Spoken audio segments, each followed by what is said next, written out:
Chapter 1. His eyes snapped open. He tried to figure out if this was real or yet another dream. He looked over at the bright green numbers on his clock. It read 05:59. As he stood up and his feet landed on the cold cement floor, he decided that this was, in fact, real. Memories of the dream quickly faded as he walked to the bathroom to take a shower. Just another day in the life of John Williams, he mused aloud as he looked into the mirror at his pale face. His short-cut, dark brown hair was a mess from tossing and turning throughout the night. He turned on the shower and let the warm water steam up the room as he lathered his face. Stepping into the shower, John began to shave off the stubble that dotted his rounded jawline. When he had finished shaving, he stood there for a moment, letting the water wash over him as he tried to remember the dream that had shaken him. After a few moments of pondering, he turned off the shower, put on his gold and blue work uniform, and went over to the window. He looked out at New Haven, the underground city that he called home. The artificial sun globe hanging at the peak of the 20-mile-wide domed cavern was just beginning to glow brighter. The shine reflected off the many towers of the upper housing zone of the city, which lay nearly halfway between the southeastern wall of the dome and the center beneath the sun globe. Each building under the dome was over 100 stories high. Several Airbuses could be seen weaving in and out of the buildings. John walked over to his dinner table and poured himself a bowl of cereal. Looking over at the calendar on the wall, he noted the red circle around today's date, April 29th, 2212. He turned on the telescreen mounted on the wall. The female news reporter's voice was soft and calm. Today marks not only the memorial of one of the worst times in human history, but a landmark in that history. Only our oldest residents remember the dreadful events which made the surface of the earth uninhabitable 100 years ago today. In just over an hour, the New Haven Defense Operations will send a team of explorers to the surface to ascertain whether it is safe to once again live there. The team will be led by Lieutenant John Williams, who has been preparing for this mission for the last year. John's eyes gleamed with a mix of excitement and fear. Yep, just another day in the life of me, he spoke to himself.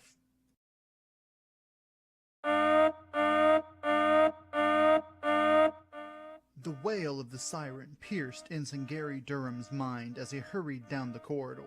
It had been 2 minutes since the red alert sounded. A lot can happen in 2 minutes. He reached the command center, nearly running headlong into the doors as they hissed open. The view screen at the front of the command center showed a vast star field and the horizon of the red planet below. On the surface of the planet, the domes of the 4 Martian colonies were visible.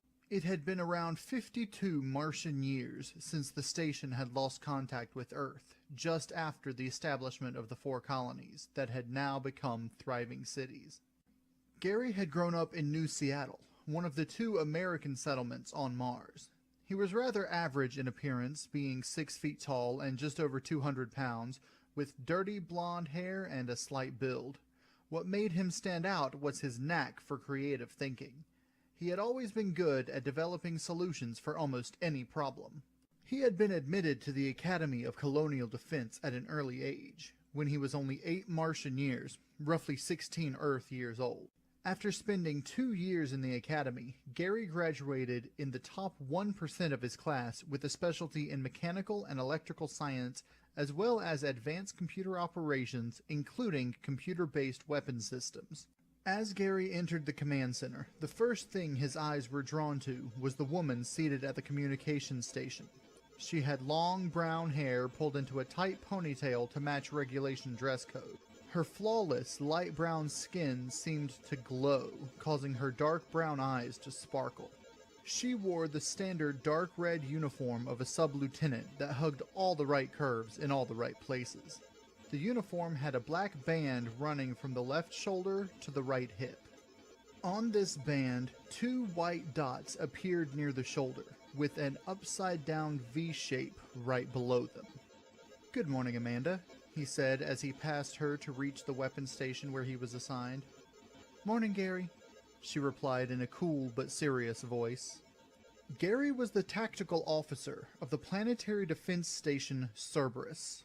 After the Martian colonies had lost contact with Earth, the British-American Colonial Defense Force had repurposed the orbiting space station from science and data gathering to planetary defense. It was renamed the Cerberus after the three-headed dog that protects Hades in Greek myth. After graduating from the academy, Gary had been assigned to the Cerberus for nearly a year now, and in addition to his command center duties, he had also been placed in charge of the station's Tactical Research Division. The Research Division was responsible for developing ways to use the latest technology to help defend the planet from possible threats. However, right now, most of his team was on leave. Gary's own uniform was similar to Amanda's, except it was gold with only 2 dots on the black bar, and not the upside-down V-shape. It was 06:05 station time. Usually, Gary would have had another 25 minutes to get to his post, but when the red alert sounded, he was forced to go on duty early. In the middle of the command center was a rotating seat where the commander of the station, George Skimore, was sitting. He was a tall, semi-stocky man with short, black hair and dark brown skin. He was dressed in a gold uniform similar to Gary's, but with 3 dots and 2 upside-down V-shapes on the black bar. The commander turned towards Gary. "Ensign Durham, you're finally here." His voice was stern and commanding, but not harsh. "A few minutes ago, we received a signal on the long-range sensors. It was there for less than a minute before it disappeared. From what little information we got from it before it left sensor range, it was a metallic object about the size of a civilian shuttle. Our analysis shows the metal and circuitry to be of the same composition as the Galleon." The Galleon was the nickname given to the starship which had brought the first settlers to Mars. At the time, most people thought it was just the latest in rocket technology, but now everybody knows the truth. The ship was actually an alien ship that crashed on Earth in the early 2050s. The governments of the United States of America and Great Britain had worked together to turn it into a colony ship which could colonize Mars when the need arose. Commander Skimore continued, "We believe that the ship we detected is from the same species of alien which created the technology that brought us here. We don't know what their intentions are, but we hope we can create peaceful contact." Ensign Durham looked at the console in front of him.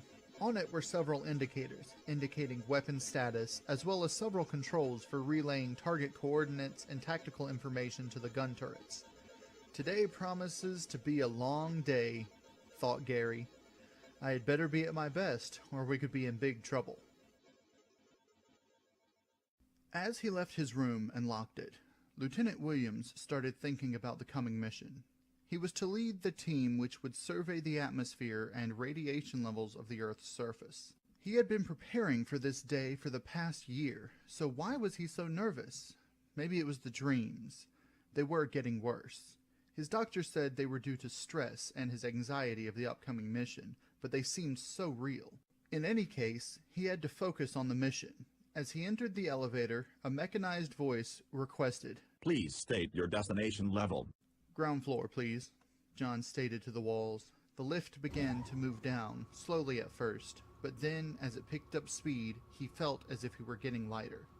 After descending over 200 floors in just under a minute, the lift slowed to a halt at the bottom floor, and John's weight normalized. "Have a nice day," said the mechanical voice.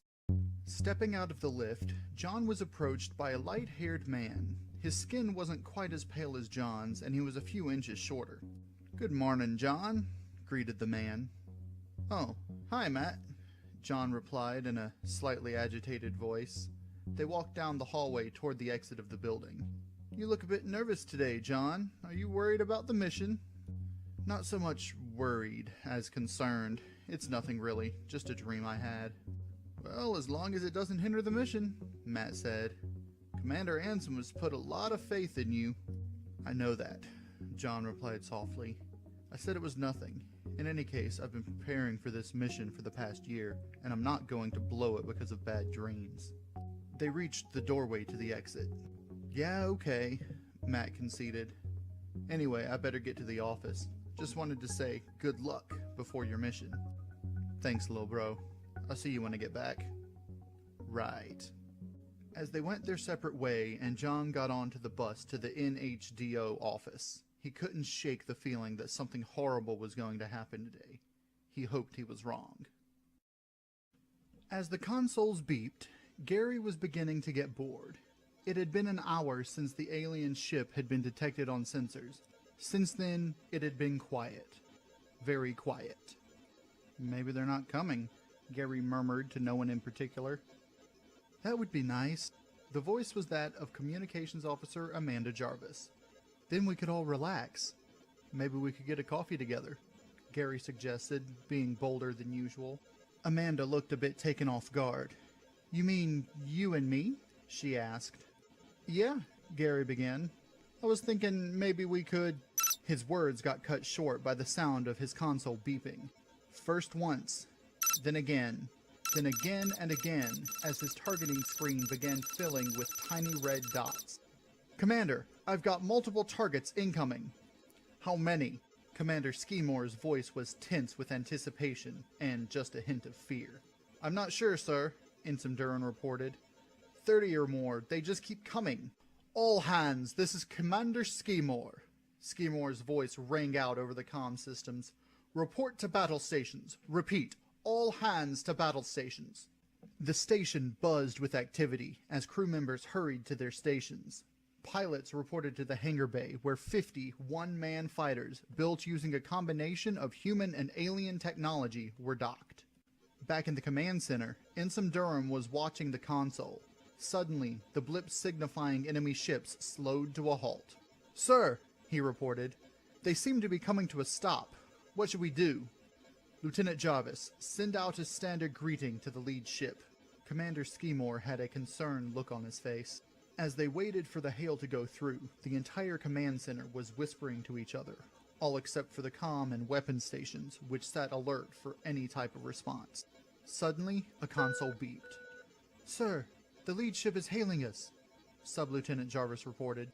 Put it on screen, the commander ordered. The view screen flickered from the starfield to the face of an alien creature.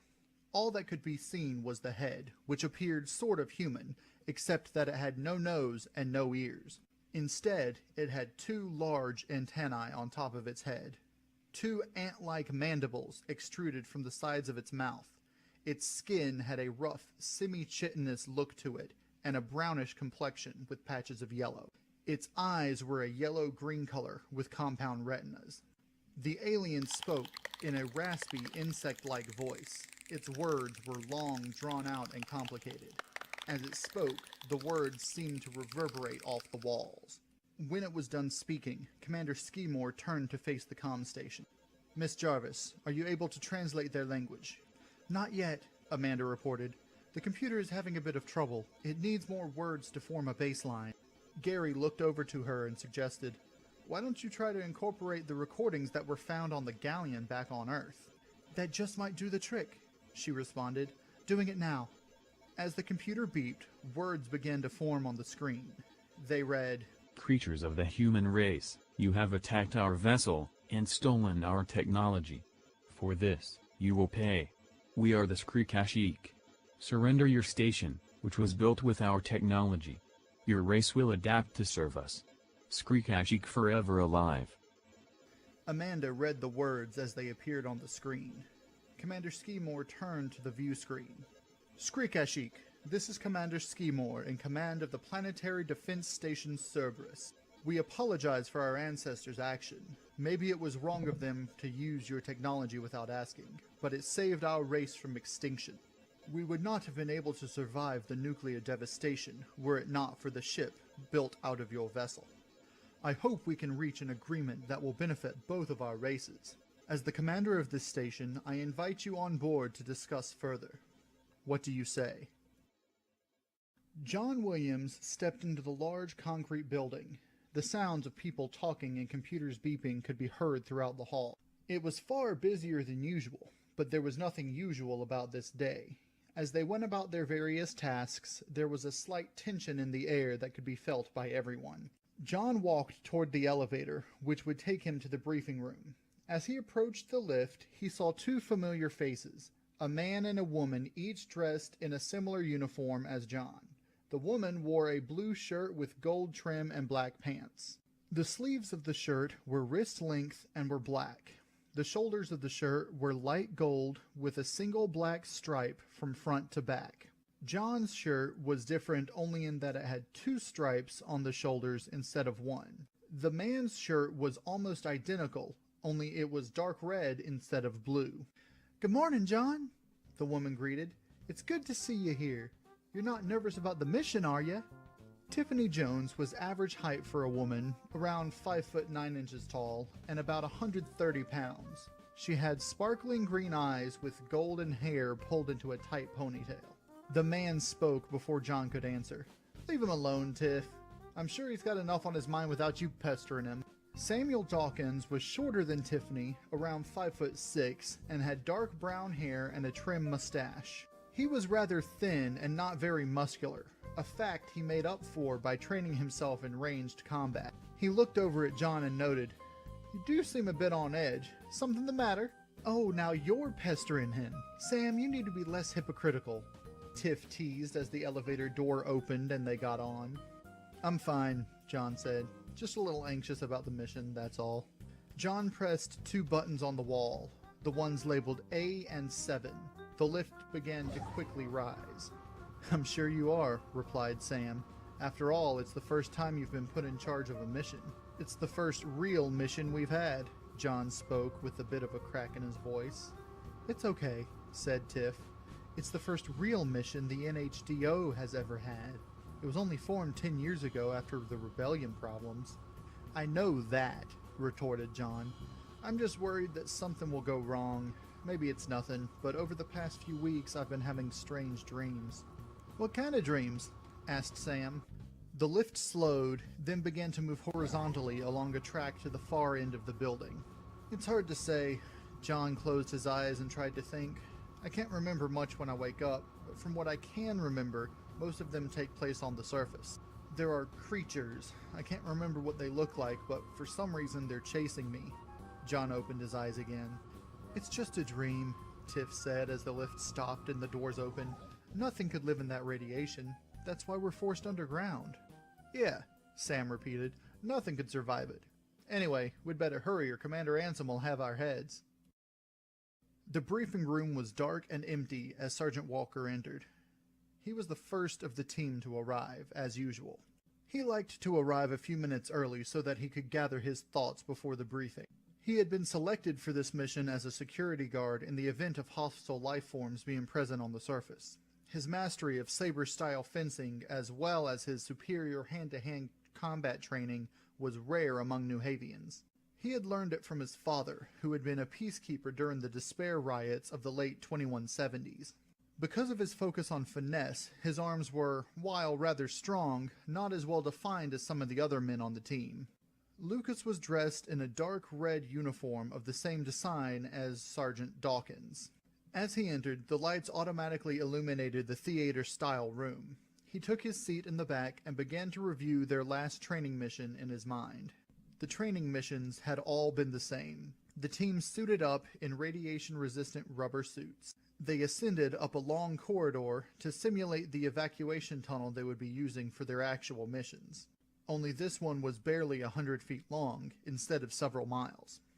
Upon emerging in a room that was about the size of an old Earth American football field, they had begun to look for a good spot to set up their equipment. "Good morning, Lucas." Sergeant Walker snapped out of his memory as he heard his given name. He looked over to the door just in time to see an older man enter the room. "Good morning, Dr. Matfield," Walker responded politely.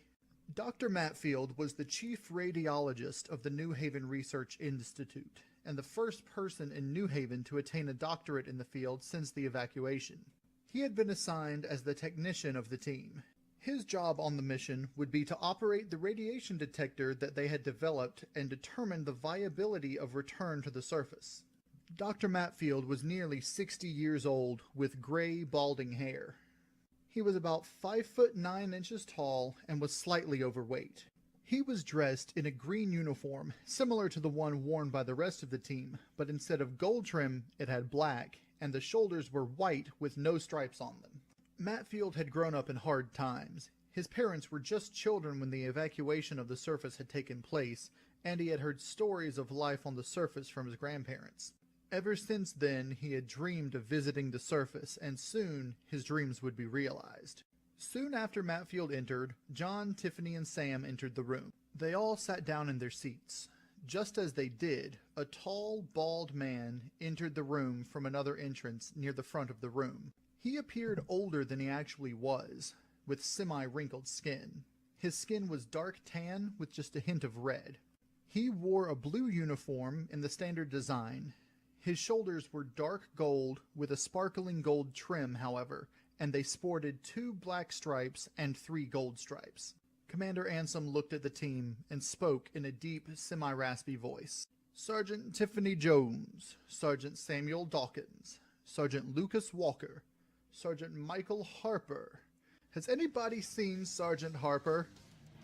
Just at that time, a guitar sounded in the hallway. First quietly, then it grew louder. A younger man stepped into the room.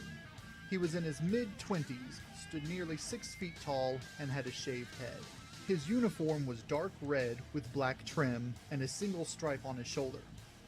His uniform was sloppy and his sleeves were pulled up to his elbow. A single tattoo of an exploding skull was barely visible on the back of his neck. His left forearm was covered in a long red dragon tattoo. In each ear, he wore a single white earbud with a cord leading to a small white box at his waist. The sound of the guitar flowed from the earbuds into the room. He's late, stated Sam. Tiffany finished his sentence. As always. Commander Ansem cleared his throat loudly as Michael Harper removed the earbuds from his ears. Late again, Sergeant Harper, Ansem said sternly. Harper simply shrugged, apathetic to Ansem's glare, and sat in his seat. As I was saying, Commander Ansem continued, the 4 of you, along with Dr. James Matfield and Lieutenant John Williams, have all been preparing for this mission for over a year. In that time, you have done remarkably well.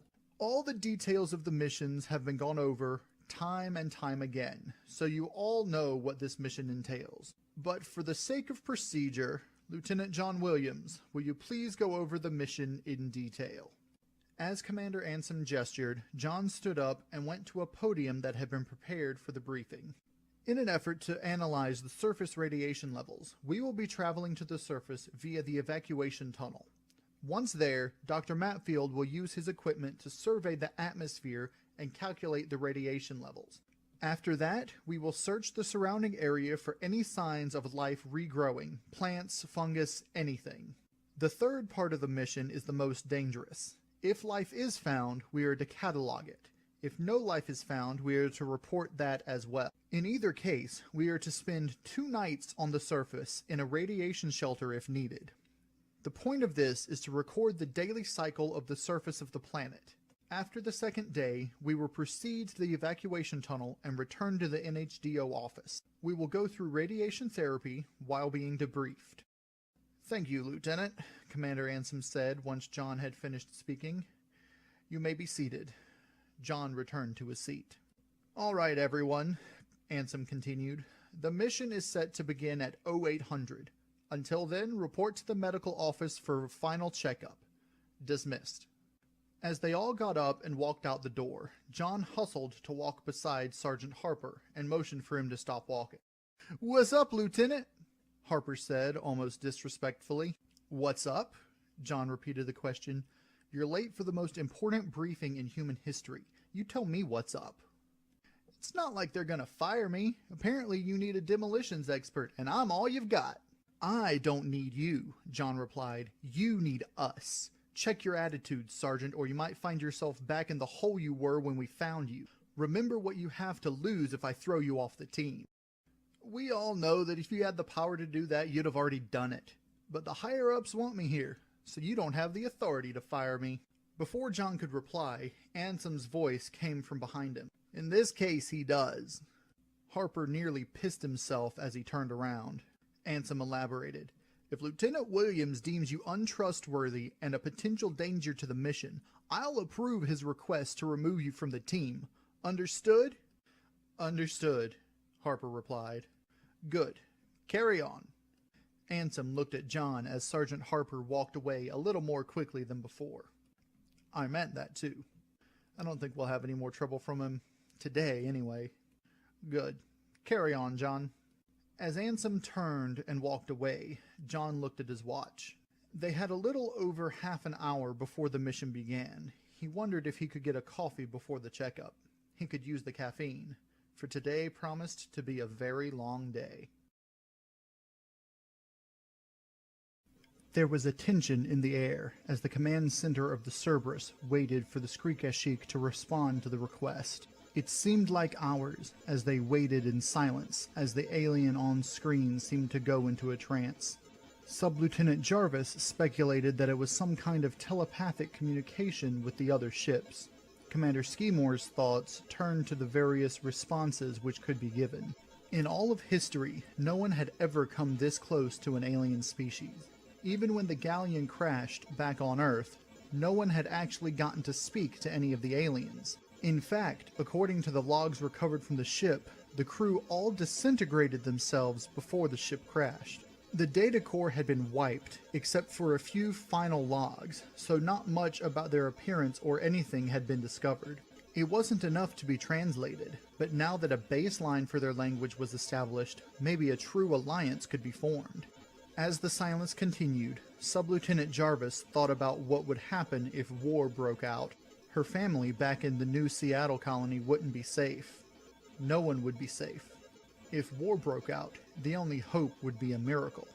As she looked over at Gary Durham, who had been her friend for a little over a year, and for whom she tried fiercely to hide her feelings, she said a quiet prayer for the safety of all her friends and family. Gary was busy analyzing the readouts from his instrument. The enemy ships were nearly the same size as their own fighters, but with a slightly larger payload. Their weapons were significantly more advanced. The enemy's shield systems, however, were surprisingly less developed than their own. It was also possible that they could be disrupted with the right frequency of energy pulse. Even though this could provide a tactical advantage, the implementation of this pulse would probably drain the station of all of its energy reserves, but it would be a good last resort plan. Even as he planned, he hoped they could come to a peaceful conclusion. The silence encompassed the room. Suddenly, the alien on screen began to speak in its strange, insect-like language. After a few seconds, the alien stopped speaking, and the screen flashed back to the starfield. The translator screen showed only one word: attack.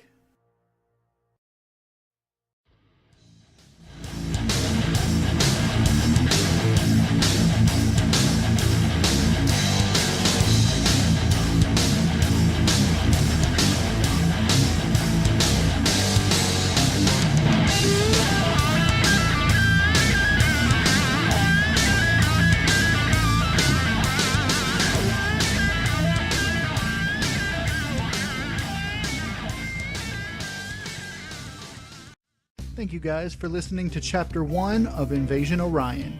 If you guys want to hear more, just hit that like button and let me know what you thought down in the comments below. I'm KnowItAllDM, and as always, y'all have a good day now.